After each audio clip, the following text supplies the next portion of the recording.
Hello नमस्कार दोस्तों, आज हम बात करने जा रहे हैं बिहार के बारे में। जो नीतीश कुमार के तमाम तरह का ऑफर कैबिनेट ने पास किया है, महिलाओं के लिए तो गदगद कर दिया है। साथ ही में जो आकस्मिक मृत्यु के साथ जिनकी मृत्यु होती है उनको और मुखिया सरपंचों की भी पैसों की भरमार कर दी है।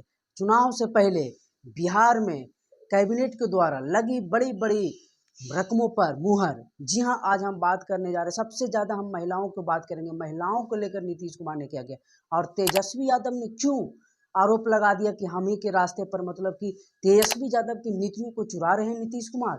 तेजस्वी यादव का स्ट्रेटेजी को चुरा चुरा कर नीतीश कुमार काम कर रहे हैं और कैसे कर रहे हैं तेजस्वी यादव ने प्रूफ भी दिया है। तो उस पर बात करेंगे कि तेजस्वी यादव की स्ट्रेटेजी, तेजस्वी यादव की नीति और तेजस्वी यादव के लाए गए कानून जो बनाएंगे आगे भविष्य में, उनकी जो रणनीतियां हैं उसको कैसे नीतीश कुमार चुरा रहे हैं। तेजस्वी यादव के कामों को चुरा कर नीतीश कुमार ले रहे हैं क्रेडिट, या नीतीश कुमार के कामों को चुरा कर तेजस्वी ले रहे हैं क्रेडिट। दोनों ओर एक आरोप प्रत्यारोप चालू हो गया है। तो बात क्या है, किस चीज को लेकर तेजस्वी यादव इतने भड़के हुए हैं और नीतीश कुमार किस चीज को, नीतीश कुमार के पार्टी के लोग किस चीज पर आरोप तेजस्वी यादव पर लगा रहे हैं। तो चलिए शुरू करते हैं।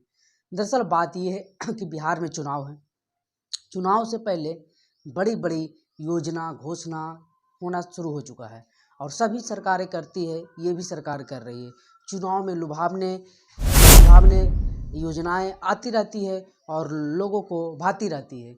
हर एक चुनाव से पहले हर एक राज्य में, हर एक देश में इस प्रकार की योजना और नीतियां लाई जाती है। उसी प्रकार से बिहार में भी चुनाव को देखते हुए, क्योंकि चुनाव में बहुत कम दिन बचे हुए हैं और सभी पार्टियां तैयारियां कर रही है और एनडीए चाहे जितनी बार बोल ले कि 2025 225, लेकिन उसको भी मालूम है सच्चाई कि 225 संभव नहीं है। इस बार आरजेडी भी पूरी ताकत के साथ, उनके साथ लेफ्ट और वाम दल जो है कांग्रेस और जो है मुकेश सहनी के साथ काफ़ी मजबूत स्थिति में इस बार चुनाव में आने वाली है। तो इसलिए आरजेडी भी अपनी तैयारियां पूरी पुरकस में कर रही है। तो इसलिए जेडीयू और बीजेपी यानी एनडीए गठबंधन भी देख रही है कि इस बार तो संभव नहीं है, तो योजनाएं घोषणाएं करनी होगी और जोर शोर से चुनाव प्रचार करना होगा 2025 का। क्योंकि 2024 में भी नरेंद्र मोदी की सरकार, एनडीए की सरकार ने बोला था कि 2024 में 400 पार हो जाएगा, लेकिन स्थितियां 240 पर आकर रुक गई बीजेपी और एनडीए 290 92 पर पहुंच गई। तो यही चीज़ें डर सता रहे एनडीए को कि बिहार में बिना सरकार सत्ता से कम बच जाए, किसी को जोड़ तोड़ करना पड़े। इसलिए एनडीए तैयारियां पुरकस कर रही है। भले ही वो बोले बयान में उनके पार्टी के नेता कुछ भी, लेकिन तैयारियां इंटरनल तौर पर। आप तो एक चीज़ तो मानना पड़ेगा कि बीजेपी 24 घंटा 12 मतलब कि 30 दिन चुनावी मोड में रहती है और हमेशा चुनाव के मोड में रहती है। उनकी सभी इकाइयां एक्टिव रहती है हमेशा चुनाव के लिए।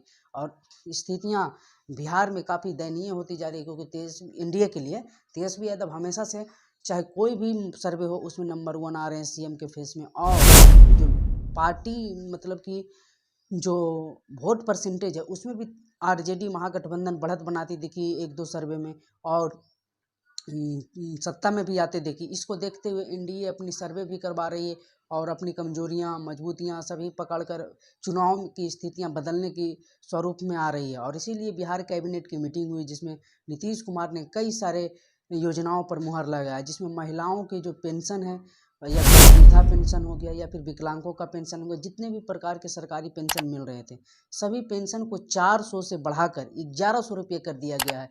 जिसके चलते महिलाओं, वृद्धा, इन सभी लोगों के लिए खुशी की बात है। और उसी स्वयं समूह सहायता वाला हो गया या जीविका दीदी हो गया, उनको भी बैंक से लोन लेने की जो लिमिट थी उससे बढ़ाया गया है। मुखिया साहब को हर एक पंचायत में एक शादी मंडप बनाने के लिए 2-2.5 लाख रुपए देने की घोषणा की गई है। मुखिया सरपंच के पेमेंट को भी बढ़ाया गया है। उनकी जो जो काम करने की लिमिट जो आता है, उनके बजट जो सारा वो भी बढ़ाया गया है। तो बिहार में अलग अलग प्रकार की योजनाएं घोषणाएं हमेशा से होती जा रही है। इसी क्रम में महिलाओं का भी 1100 रुपया हो गया है। हालांकि तेजस्वी यादव क्यों कह रहे हैं कि हमारी बातें, हमारी योजनाएं, हमारी घोषणाएं नीतीश कुमार चुरा रहे हैं, तो उसका कारण यही है कि तेजस्वी यादव ने पहले ही घोषणा कर चुके थे कि बिहार में माई बहन योजना के तहत हर एक महिलाओं को 2500 रुपया मंथली दिया जाएगा। और नीतीश कुमार ने चुनाव से पहले ही कर दिया, जिसका इफेक्ट चुनाव में दिखना है, क्योंकि चुनाव आते आते 4-5 किस्त महिलाओं के पास पहुंच जाएगी। तो इसलिए तो नीतीश कुमार इस योजना को 1125 रुपये तो नहीं किए, लेकिन 1100 रुपये किए, जिसके बाद आरजेडी ने तरह तरह के बनाकर नीतीश कुमार पर डालना शुरू कर दिया, लोड करना शुरू कर दिया और नीतीश कुमार का मजाक उड़ाना शुरू कर दिया कि ये योजना तेजस्वी यादव का है। लेकिन जेडीयू वालों भी कहाँ चुप रहते। जेडीयू वालों ने इस पर आरोप लगाया कि जब नौकरी देने की बात आई, 5 लाख नौकरी देने की बात आई, जब सरकार 21 से 23 तक चली महागठबंधन की, तो उसमें तो सीएम नीतीश कुमार थे, उसका क्रेडिट तेजस्वी कैसे ले रहे हैं।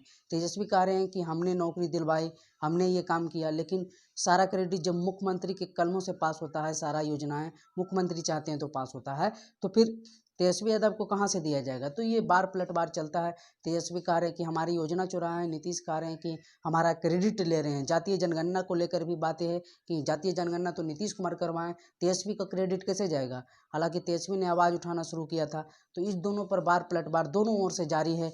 बाकी तेजस्वी यादव और जेडीयू दोनों में से, नीतीश कुमार में से आपको कौन सही लगता है बताइएगा ज़रूर। लेकिन आपको एक बात और भी बताते चले कि जब ये सारी घोषणाएं हो रही थी कैबिनेट की मीटिंग की, तो ये 3 अफसर कर रहे थे आकर। उसमें एक शिक्षा विभाग के अफसर थे और बहुत सारे अफसर थे। नीतीश कुमार ने किसी मंत्री को नहीं भेजा, खुद नीतीश कुमार नहीं आए, तो फिर नीतीश कुमार को लेकर सवाल बना ही रह जाता है उनकी हालात को लेकर। बाकी आपको क्या लगता है बताइएगा ज़रूर। बाकी वीडियो पर बने रहने के लिए धन्यवाद।